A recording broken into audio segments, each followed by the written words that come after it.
Hoje o Cidadania está falando sobre os caminhos do direito. O nosso entrevistado é Ricardo Marcelo Fonseca, diretor da Faculdade de Direito da Universidade Federal do Paraná.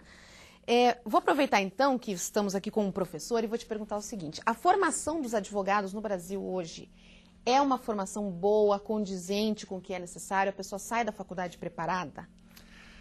Essa é a pergunta do momento mesmo, Tatiana. Porque o que acontece? O ensino jurídico em si sempre foi razão de reflexão, né? Os anos 80, os anos 90 refletiram muito sobre o papel do ensino jurídico, o que colocar em termos de conteúdos, que tipo de jurista tem que estar preparado para esse nosso mundo agora. Mas, paralelo com essa discussão, que é uma discussão muito teórica, aconteceu, sobretudo nos anos 90, na época do governo Fernando Henrique Cardoso, um fenômeno que foi a ampliação do ensino superior privado, né? O governo Fernando Henrique teve como diretriz abrir as porteiras do ensino superior privado, que de fato estavam muito contidas, mas no âmbito do direito, a gente tem a impressão que essa porteira não foi aberta, ela foi escancarada. Uhum. Eu me formei há 20 anos atrás. Quando eu me formei, tinham 3 faculdades de direito aqui na cidade de Curitiba. Hoje, existem mais de 30 faculdades de direito em Curitiba e região metropolitana. Meu Deus!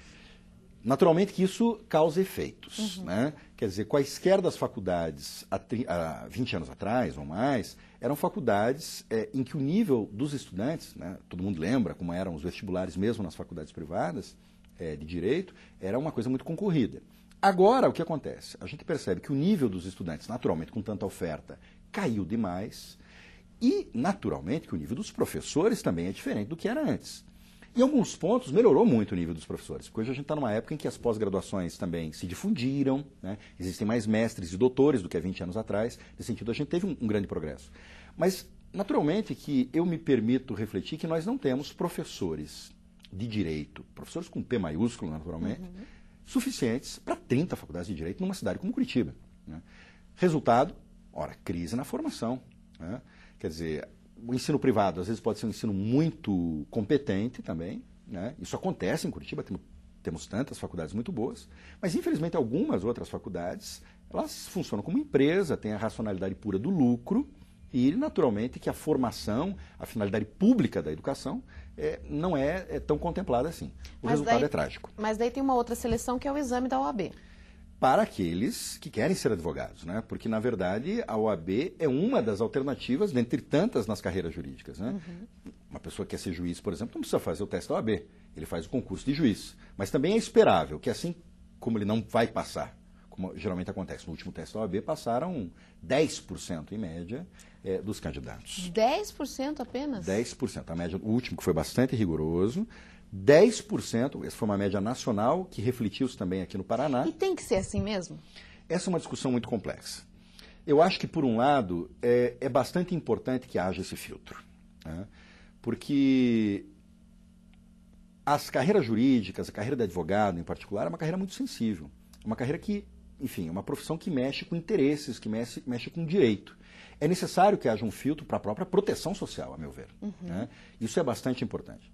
Mas, por outro lado, existe uma discussão que fala que critica, inclusive, muito a OAB. Hoje o teste é feito nacionalmente, de modo unificado pela OAB, e que transforma esse teste, há muita crítica a esse teste, que ele é um teste muito decoreba, pouco reflexivo. Às vezes não é. E esse é o ponto da crítica que eu concordo, e o que deveria ser mais importante era um controle por parte do poder público, lê-se do Ministério da Educação, sobre as instituições de ensino. Aquelas instituições de ensino que não têm que estar funcionando, não têm que estar funcionando. Elas têm que ser fechadas. Tem que ser um critério mais rigoroso, digamos assim. Do ponto de vista dos órgãos governamentais que fiscalizam as instituições de ensino superior. Faculdade de Direito que não tem condição, houve faculdades de Direito, nesse último teste da OAB, por exemplo, Tatiana, em que houve 0 de aprovação. Quer dizer, uma faculdade que coloca um aluno por 5 anos e não consegue fazer com que passe no teste da OAB, é uma faculdade que não está funcionando. Então, de fato, por esse lado, é mais razoável que a gente espere do poder público. Mas isso é uma coisa também mais complexa, né? E, por outro lado, há essa necessidade desse filtro da OAB. A Universidade Federal do Paraná, felizmente, sempre tem se mantido entre as primeiras do Brasil no seu nível de aprovação. Aliás, como as universidades públicas em geral. As primeiras 20 em termos de aprovação, as 20 primeiras colocadas, as que mais aprovaram na OAB, 19 são universidades públicas, né? O que mostra ainda a pujança do ensino público superior. Até porque já faz uma seleção maior lá no começo também, né? Também, acaba pegando os melhores alunos. Tem isso é fundamental, mas a qualidade do ensino, me parece, também seja sensivelmente superior. E todas as áreas do direito, elas têm uma grande demanda. Hoje, o que eu estou te perguntando é o seguinte, os alunos querem trabalhar em tudo o que é necessário, ter advogados e ter pessoas formadas em direito ou não? Tem áreas que ainda precisam de gente que ninguém se interessa? Nós temos muitos advogados hoje no Brasil. Aliás, nós temos advogados demais no Demais. Brasil. Então, falta de advogados em quaisquer áreas, de fato, é alguma coisa que não existe, né? Eu acredito que nós tenhamos o problema inverso. A gente precisa conter essa multidão de bacharéis em direito, né? Porque, na verdade, dada a quantidade que é despejado no mercado, não existe, digamos, puxa, precisamos de mais especialistas nisso ou naquilo. E isso é interessante as pessoas saberem também, porque geralmente quando a pessoa vai escolher para fazer uma faculdade, fazer direito, ela quer ser juiz ou quer, né, ser um advogado, ganhar muito dinheiro. Hoje em dia, essa realidade já não é para todos. Não era antes e agora, por maiores razões, se tornou o funil mais estreito ainda. A concorrência é maior, né? Nós temos mais advogados. Nos concursos públicos de juiz, a concorrência é maior ainda, né? Então, naturalmente, é um mercado que, claro, tem espaço, porque o mercado do direito é um mercado bastante amplo, dá muitas oportunidades, mas tem muito mais gente agora, né? Se torna mais competitivo. Professor, eu vou aproveitar essa notícia recente da juíza que foi assassinada para te perguntar qual que é a situação dos juízes e até dos advogados mesmo no Paraná com relação à segurança. Essas pessoas, elas têm a segurança realmente que elas necessitam? O judiciário, ele se descuida, às vezes, da segurança dos magistrados e até, não sei se é possível, em algumas situações, ter uma segurança para os advogados mesmo, dependendo do caso que que eles estão defendendo, né? Eu não estou acompanhando toda essa discussão aqui no Paraná de perto, Tatiana. Mas, primeiro, eu separaria a discussão do juiz e a discussão dos advogados, né? Porque eu acho que a segurança de juízes e promotores, membros do Ministério Público, alguma coisa tem que ser garantida, e de delegados, eventualmente, tem que ser garantida institucionalmente, né? A função da magistratura, dos juízes, do Ministério Público, da polícia, né, são funções de Estado, né? Então, na medida em que haja, por exemplo, um juiz criminal, como foi o caso dessa juíza que foi assassinada, que julga pessoas perigosas, né, e que pessoas que têm a possibilidade de revide, é necessário que o próprio Estado garanta isso, né? No caso dos advogados, né, é um pouco diferente. Eu acho que, até porque talvez as situações de vulnerabilidade do advogado acontecem por outras razões, e ele está no desempenho de uma atividade privada. Vira e regra, ele vai ter que cuidar da sua própria segurança, né? Mas o que eu vi recentemente foi a Associação dos Magistrados aqui do Estado do Paraná, dos magistrados estaduais, fazendo uma moção ao governo no sentido de reiterar a necessidade de garantir essa segurança, né?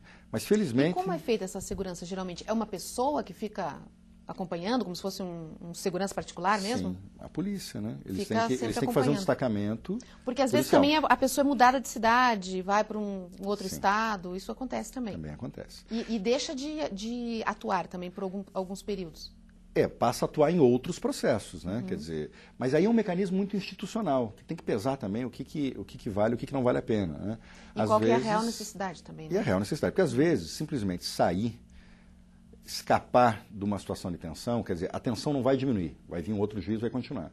É um cabo de guerra que se dá, às vezes, entre as forças do Estado, né, e forças que são de violência contra-estatal ou para-estatal, né? É um cabo de guerra. Às vezes, né, simplesmente fazer o escape da autoridade estatal pode não ser a resposta, né? Às vezes a gente precisa de mais Estado, né? O Estado tem que estar mais presente. Agora, garantir a segurança de magistrados, membros do Ministério Público, é um dado da maior importância institucional, né? A democracia, o funcionamento das instituições fica ameaçado na hora que juízes, promotores começam a ser golpeados. A gente está com pouco tempo, vamos falar mais um pouquinho então do Congresso, só para, assim, o Congresso já começou segunda-feira. Se as pessoas agora, no meio do processo, quiserem acompanhar, pode participar só de algumas palestras ou tem que participar do Congresso inteiro? Pode. Na verdade, as inscrições lotaram, né? As 700 vagas estão esgotadas, né? Mas é um teatro grande, E mais, é um congresso que não foi feito, enfim, com finalidades comerciais, é patrocinado por uma instituição pública de ensino, o Programa de Pós-Graduação em Direito da Universidade Federal do Paraná, e a gente acha que contribui, inclusive, com a nossa própria missão institucional, difundindo cultura. Quem quiser, por favor, apareça. No Teatro da Reitoria? No Teatro da Reitoria, na Rua 15. Até sexta-feira? Até sexta-feira. E o horário o dia inteiro? Ela começa sempre, os painéis são na parte da tarde, né? No meio do congresso há uma situação muito importante na terça-feira de manhã, né? Que é a concessão do título de doutor honoris causa da UFPR, que foi uma coisa votada pelo Conselho Universitário da Universidade já o ano passado, a esse professor chamado Paulo Grossi, que é um professor italiano, um grande historiador do direito, um dos maiores historiadores do direito do mundo, que hoje, inclusive, é juiz da Corte Constitucional Italiana, equivalente ao nosso ministro do Supremo Tribunal Federal. A UFPR dará a esse professor, e hoje juiz da Corte Constitucional, o doutorado honoris causa. E, além disso, as palestras, os painéis, sim, serão sempre na parte da tarde, exceto sexta-feira, quando o painel começará às 10 da manhã, o primeiro painel. Ok. Professor, muito obrigada pela sua participação aqui no Cidadania. Então, quem puder aparecer lá no Teatro da Reitoria. Obrigada. Eu agradeço. E o Cidadania de hoje fica por aqui. Você pode participar mandando sugestões de assuntos para debatermos aqui. O nosso e-mail é cidadania.tvsinal@gmail.com. Confira a programação completa da TV Sinal no blog tvsinal.wordpress.com. Obrigada pela companhia e eu te espero no próximo programa. Até lá!